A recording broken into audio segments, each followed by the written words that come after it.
అమ్మా నాకేమొద్దమ్మా, కాస్త అన్నం పెడితే చాలు, ఒకవేళ ఈలోగా చనిపోతే సమాధి చేసే గాని మీరు తప్ప నాకు బయట ఎవరు లేరమ్మా అమ్మా అని అన్నాను కానీ ఒప్పుకోలేదు. వెళ్ళిపోవాలన్నారు, వెళ్ళన్నాను. ఎందుకు వెళ్ళవరా అని చక్కగా కాలర్ పట్టుకుని ఈడు చేసి బయటికి గెట్టేశారమ్మా. అమ్మా ఆకలి తట్టుకోలేక నేడుమర్రు, మందలపర్రు, బోన్పల్లి, గనపారు, పెప్పరి, పెంటపాడు, ముదురుడుపాడు, తాడేపిలిగుడు ఒకే జతపట్ల మీద 3 సంవత్సరాలు ఇన్నట్టుకుని అడుక్కున్నానమ్మ నేను.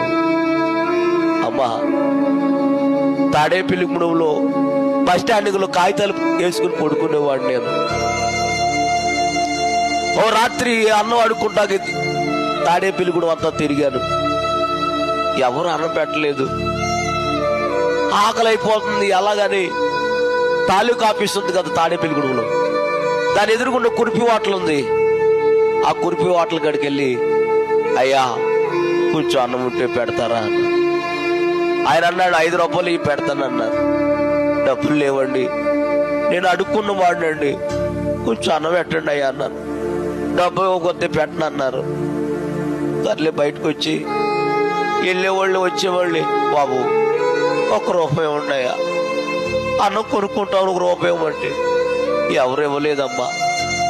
10ంటికి కట్టి వెళ్తారు, రాత్రి 10 గంటలకి. ఏం చేయాలో తెలియక వారు తినే ఎంగులాకులు ఎక్కడైతే పడేస్తున్నారో, వాడు పడేసిన ఎంగులాకులు ఎక్కడైతే ఉన్నాయో అక్కడికి వెళ్ళి కూర్చుని వాడు పడేసిన ఎంగులాకులన్నీ మెతుకులు ఎరుగు తిన్నాను కానీ కడుపు నిండలేదండి.